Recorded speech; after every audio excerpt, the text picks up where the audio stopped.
प्यारे बच्चों, मैंने आपके साथ डिस्कशंस किए थे ऑलरेडी लीनियर इक्वेशंस के ढेर सारे क्वेश्चंस। और उन ढेर सारे क्वेश्चंस में आपको पूरा अंदाजा लग गया था कि भैया क्वेश्चंस किस टाइप के एग्जाम्स में हो सकते हैं अगर लीनियर इक्वेशंस की हम लोग बात करते हैं। तो उसमें मैंने आपको एजेस वाले क्वेश्चन भी बताए थे कि भैया एजेस वाले क्वेश्चन कैसे होते हैं, 2 डिजिट नंबर वाले क्वेश्चंस कैसे होते हैं, लेंथ ब्रेथ वाले क्वेश्चंस कैसे होते हैं। इन सारी बातों पे मैंने आपका डिस्कशन किया था। लेकिन उस दिन हमारे पास कुछ क्वेश्चंस रह गए थे, तो जो बचे हुए रिमेनिंग क्वेश्चंस हैं उनका अभी हम लोग डिस्कशन करेंगे। और ये रही आपकी फाइल जिसमें मैंने आपको खूब सारे ऐसे क्वेश्चंस करा करके दिए थे। तो काफी ढेर सारे क्वेश्चंस बच्चों हम लोग ने यहाँ पे लीनियर इक्वेशन से किए थे, आईसीएससी बोर्ड की बुक से। प्यारे बच्चों, इन क्वेश्चंस को हम लोग वापस कंटिन्यू करते हैं और आज की क्लास में जो हम लोग क्वेश्चंस करने वाले हैं, आपको जान के खुशी होगी कि वो क्वेश्चंस बच्चों जो है फिजिक्स के साथ भी कॉमन है और मैथमेटिक्स के साथ भी कॉमन है। यानी आप हमारी बात समझ गए होंगे कि 2 डिजिट नंबर वाले क्वेश्चंस हो गए, है ना। तो स्पीड टाइम वाले क्वेश्चंस हो गए। तो इसके बाद बच्चों जो क्वेश्चंस आता है वो क्वेश्चंस होते हैं up stream and down stream वाले क्वेश्चंस। तो बच्चों, up stream and down stream वाले क्वेश्चंस को करने के लिए आपके पास स्क्रीन पे ये पहला क्वेश्चन है और वो क्वेश्चन नंबर है 38। तो जितने भी बच्चे हमारे साथ जुड़ चुके हैं वो क्वेश्चन नंबर 38 को आराम से करेंगे और 38 क्वेश्चंस को करने के बाद आपको लगेगा कि वाकई में आज हमने कुछ क्वेश्चंस किए हैं। और प्यारे बच्चों, इन क्वेश्चंस को करने के बाद मैं आपके साथ कुछ क्वेश्चंस एक्सपोनेंट्स के भी डिस्कस करूंगा जो बेहद डिफिकल्ट क्वेश्चंस होंगे और उनका आपको जवाब देना पड़ेगा। लेकिन उससे पहले आपके पास लीनियर इक्वेशंस का ये पहला क्वेश्चन है। तो प्यारे बच्चों, अब अपनी बुक खोल लीजिएगा और यदि बुक नहीं है तो आप अपने सामने हमारी स्क्रीन को रखिएगा और क्वेश्चन नंबर 38 आपको खुद से अटेम्प्ट करना होगा। वन सेकेंड बच्चों, मैं आपको बता दूं ये क्वेश्चन जो है फिजिक्स के साथ और मैथमेटिक्स के साथ बहुत ही कॉमन नोन क्वेश्चंस हैं, आपको बार बार मिलेंगे। तो आपको इन्हें एक बार समझना होगा और इसी कंसेप्ट को बार बार लगाना होगा। चलिए, तो सबसे पहले क्या लिखा है, इसमें लिखा है अ boat travels 30 kilometre upstream in a river in the same period of time as it takes to travel 50 kilometre downstream. तो सबसे पहले बच्चों आपको क्लियर होना चाहिए कि भैया यहाँ पे दो तरह के शब्द यूज हो रहे हैं। एक शब्द है आपका अप स्ट्रीम और एक शब्द है बच्चों आपका डाउन स्ट्रीम। तो प्यारे बच्चों, आज आपकी मैथ्स की क्लास है तो आप इसमें जरूर समझ लीजिए कि भैया अप स्ट्रीम का मतलब ये होता है कि अगर हम रिवर के फ्लो के अपोजिट डायरेक्शन में चलते हैं तो हम अप स्ट्रीम कहते हैं, और रिवर के फ्लो के अलोंग चलते हैं तो प्यारे बच्चों हम उसको डाउन स्ट्रीम के नाम से जानते हैं। तो बच्चों ये दोनों बातें टर्म्स आपको मैंने अच्छे से क्लियर कर दी है। अब देखिए इसमें क्या लिखा है, इसमें लिखा है अ boat travels 30 kilometre upstream in a river in the same period of time as it covers to travel 50 kilometer in downstream. If the rate of stream be 5 kilometer per hour, find the speed of the boat in still water. तो प्यारे बच्चों, सबसे पहले still water का मतलब ये होता है कि खड़ा हुआ पानी। क्या होता है? खड़ा हुआ पानी होता है, फ्लोइंग वाटर होता है। जैसे अगर हम बाल्टी में पानी भर के रख देते हैं तो वो स्टिल वाटर होता है। लेकिन अगर हम उस पानी को तेजी से घुमाते हैं हाथ के द्वारा तो उस पानी में भी स्पीड आ जाती है ना। तो प्यारे बच्चों, इन क्वेश्चंस को ध्यान से देखिए भैया हम किस तरह से इसको अटेम्प्ट करने वाले हैं। तो सबसे पहले बच्चों मैं एक यहाँ पर कुछ बना लेता हूँ तो उसी के अंदर ही मैं डिस्कशन करूंगा, क्योंकि मेरे को अप स्ट्रीम डाउन स्ट्रीम का केस डिस्कस करना है। तो जैसा कि आप जान रहे हैं कि सबसे पहले अ बोट ट्रेवल्स, तो सबसे पहले बच्चों बोट बना लेते हैं। तो ये हमारी बोट हो गई, ये बच्चों हमारी एक बोट बन करके आ गई, ये हो गई। लिखा है अ boat travels 30 kilometre upstream in a river. बच्चों ये अप स्ट्रीम क्यों ट्रैवल कर रही है भैया? भैया ये अप स्ट्रीम इसलिए ट्रैवल कर रही है क्योंकि रिवर का जो फ्लो है ना बच्चों वो इस तरफ है। रिवर का फ्लो जो है बच्चों वो क्या है? इस तरफ है। लेकिन बोट हमारी किस तरफ आ रही है? बोट हमारी रिवर के फ्लो के अपोजिट आ रही है। इसलिए बच्चों इसको हम क्या कहते हैं? Up stream. तो प्यारे बच्चों आपको याद रखिए, कभी भी अगर हम रिवर के फ्लो के अपोजिट डायरेक्शन में चलते हैं तो हम उसको अप स्ट्रीम के नाम से जानते हैं। ये बच्चों अप स्ट्रीम होता है। तो इसमें लिखा है बच्चों अ बोट ट्रेवल्स 30 किलोमीटर, कितना ट्रेवल्स करती है 30 kilometre upstream in a given in a river. ठीक है, तो बच्चों ठीक है ट्रेवल करती है। अच्छा बच्चों यहाँ पे स्ट्रीम की स्पीड भी दी हुई है, देखो क्या speed of a boat in still water. अच्छा ये बोट की स्पीड पूछ रहा है, तो पहले एज्यूम कर let the speed of boat in still water, यानी कि स्टिल वाटर में बोट की स्पीड आप एज्यूम कर लो। आपने एज्यूम कर ली x किलोमीटर पर आवर, तो बच्चों ये स्पीड है x किलोमीटर पर आवर। अच्छा बच्चों ये बताओ स्ट्रीम की स्पीड कितनी है? स्ट्रीम की स्पीड है 5 किलोमीटर पर आवर। आप समझ रहे जितने भी एरो दिख रहे हैं ना, ये सारे एरो किसके हैं? स्ट्रीम के। तो स्पीड कितनी है? 5 किलोमीटर पर आवर। अच्छा बच्चों आप सोच के बता सकते हो कि स्ट्रीम इस तरफ चल रही है, बोट इस तरफ आ रही है, तो ये बताओ बोट की स्पीड ज्यादा होगी कि स्ट्रीम की स्पीड ज्यादा होगी?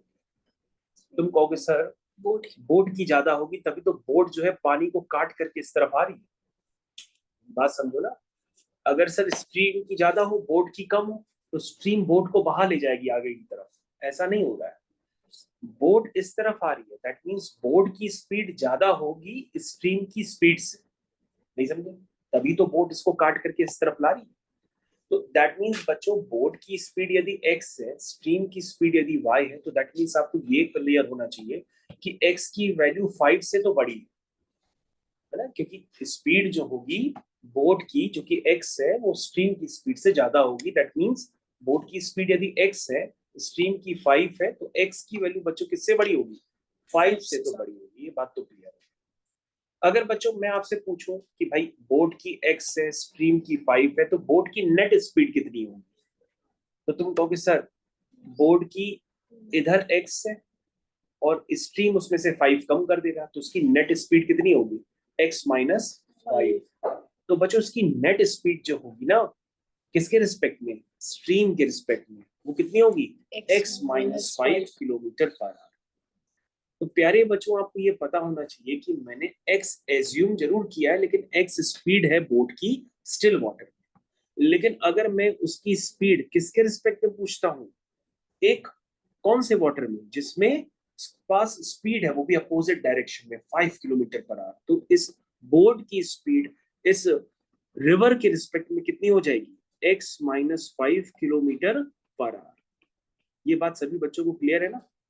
क्यों भाई, ये कितनी होगी? x minus 5 kilometre per hour, है ना? और यदि बच्चों ये स्ट्रीम इस तरफ होती ही नहीं, तो बोर्ड की स्पीड ऐसे चल रही होती, ऐसे ही चलती चली आ रही होती, तब उसकी स्पीड जो भी होती वो हम लिखते थे। लेकिन अभी क्या होगी, हमने बोर्ड की स्पीड लिख दी है किसमें? बताइए किसके रिस्पेक्ट में? इस रिवर के रिस्पेक्ट में लिखिए x माइनस 5 किलोमीटर पर। अच्छा एक बात बताओ बच्चों, यहां से यहां तक आने में, डाउन अप स्ट्रीम आने में बोट को कितना समय लगेगा? तो तुम कहोगे सर समय बताना है। हाँ, मतलब मैं आपसे पूछ रहा हूँ ए से बी में आने में लगा समय, तो लिखोगे सर टाइम जो होता है ना सर, वो डिस्टेंस अपॉन स्पीड होता है। तो सर डिस्टेंस कितनी है? सर 30 है। सर स्पीड कितनी है? वो x माइनस 5 है। देख लो ना, डिस्टेंस 30 है, स्पीड x माइनस 5 है। तो बेटा ए से बी में अब स्ट्रीम आने में इस बोर्ड को कितना टाइम लगेगा? 30 अपॉन x माइनस 5। क्या ये बात सबको क्लियर है? बच्चों आप क्वेश्चन पढ़िए, क्वेश्चन में लिखा है a boat travels 30 kilometer upstream in a river in the same period of time as it takes to travel 50 kilometer downstream। ये कह रहा है जितना समय यहाँ पे लगता है उतना समय क्या लगता है ये डाउन स्ट्रीम में भी लगता है। चलो बच्चों डाउन स्ट्रीम बना, मतलब जितने समय में ये ए से बी पहुंचती है उतने ही समय में ये कुछ ज्यादा डिस्टेंस ट्रेवल करती है, लेकिन वो 30 नहीं ट्रेवल करती है, 30 से ज्यादा ट्रेवल करती है डाउन स्ट्रीम में। वो कितना ट्रेवल करती है? 50। कितना ट्रेवल करती है? 50 किलोमीटर ट्रेवल करती है। तो तुम कहोगे सर 50 इसलिए हो गई है क्योंकि ये डाउन स्ट्रीम चल रही है, और डाउन स्ट्रीम का मतलब ये होता है कि यहाँ पर जो फ्लो होता है वो रिवर के फ्लो के अलोंग होता है बोट का, है ना? इसलिए बच्चों उसकी स्पीड क्या होती है रिवर के रिस्पेक्ट में? बढ़ जाती है। बढ़ जाती है ना।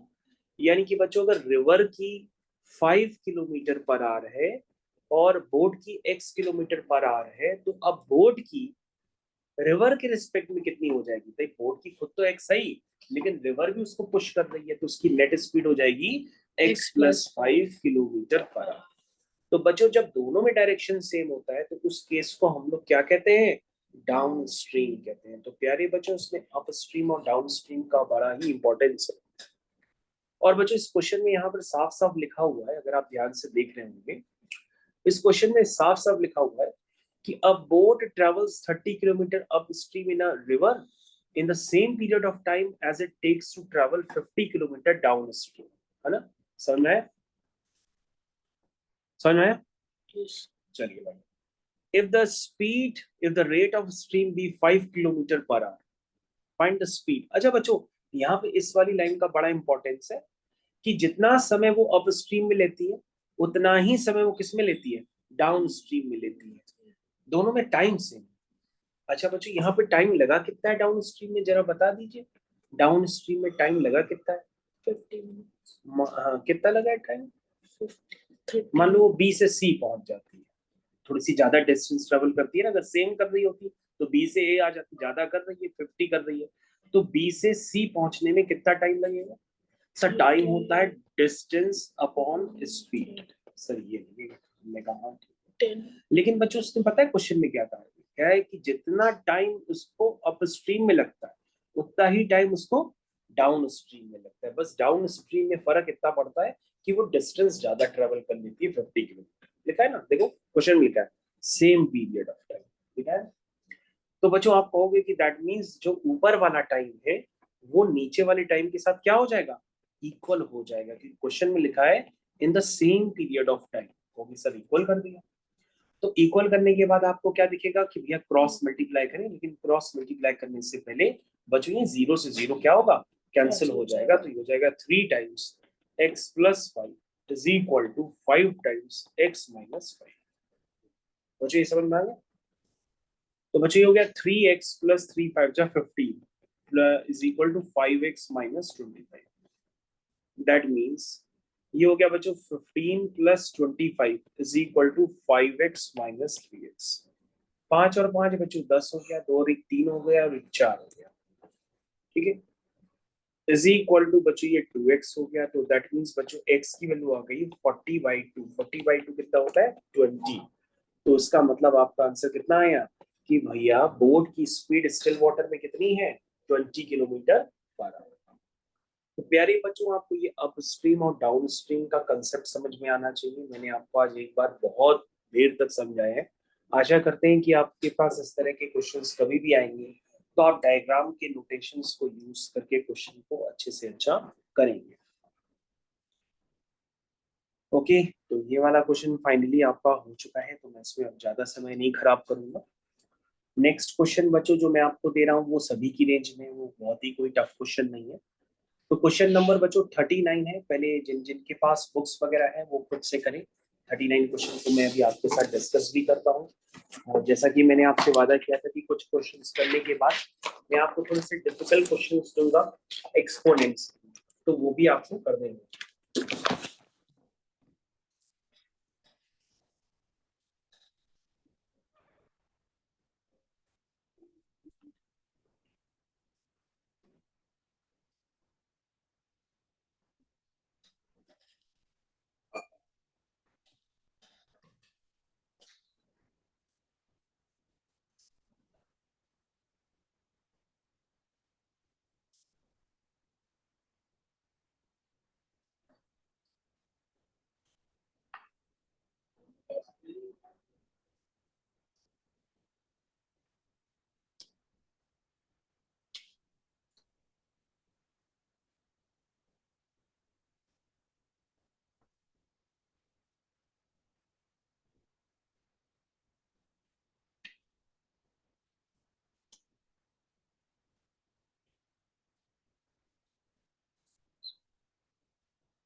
तो तविशी बेटा इस क्वेश्चन का आंसर आ गया? Yes sir. क्या आंसर आया? बेस का 18 और साइड्स का 22। ठीक है, बात काफी जल्दी निकाल ली, ये तो बहुत अच्छी बात है। अभी आंसर चेक करते हैं, तो चेक करना है इसको।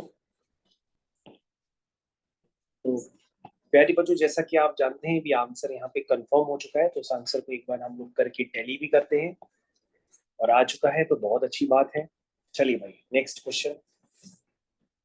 बच्चों लिखा है the length of each of the equal sides of N isosceles triangle is 4 centimetre longer than the base. अरे ये तो बच्चों बहुत इजी टाइप क्वेश्चन है।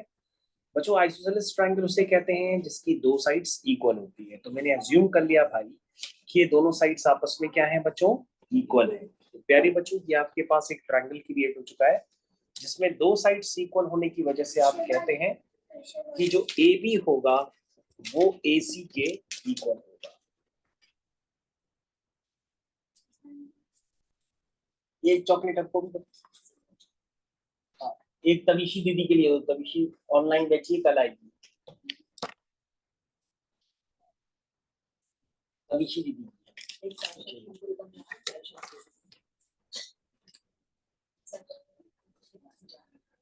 तो बच्चों यहाँ पर लिखा है the length of each of the equal sides of N isosceles triangle is 4 centimetre longer than the base. तो बच्चों बेस क्या है, एक्स। तो ये क्या होगी बच्चों, 4 सेंटीमीटर बड़ी है ना। जो इक्वल साइड्स है वो बेस से 4 सेंटीमीटर बड़ी है।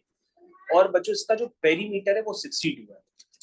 तो प्यारे बच्चों, पेरीमीटर आप जानते हैं कि तीनों साइड्स का सम होता है, यानी कि A B plus B C plus C A, वो किसके इक्वल है, 62 के इक्वल है। तो बच्चों ए बी कितना हो गया, एक्स प्लस 4 हो गया, बी सी कितना हो गया, एक्स हो गया, सी ए कितना हो गया, एक्स प्लस 4 हो गया, इज इक्वल टू 62। तो बच्चों ये हो गया 3x, x x x 3x, और 4 हो गया 8, इज इक्वल टू 62। तो बच्चों यहाँ से 3x हो जाएगा 62 माइनस 8, और बच्चों 62 माइनस 8 कितना हुआ, 54। बहुत बढ़िया बेटा। तो यहाँ से बच्चों x निकल करके आ जाएगा, दिस इज 54 अपॉन 3। 3 1 जा 3, 3 8 जा 24। तो तविशी ने जो आंसर बताया था वो बिल्कुल सही है। उसने बताया था कि सर जो बेस है, मतलब जो एक साइड है वो 18 सेंटीमीटर है, और बाकी जो दो साइड्स है दैट मींस जो ए बी और ए सी है वो दोनों आपस में इक्वल है, that is 18 plus 4 which is equal to 22। बहुत इजी क्वेश्चन था और बहुत जल्दी आपने कर लिया, कर पाया। चलिए बहुत बढ़िया।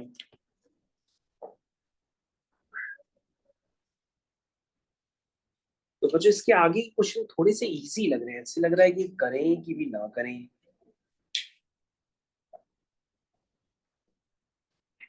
तो बच्चों आगे के क्वेश्चंस तो काफी इजी हैं। अगर आपको कोई लग रहा है तो आप क्वेश्चन बता सकते हैं, कोई हमको करना हो तो।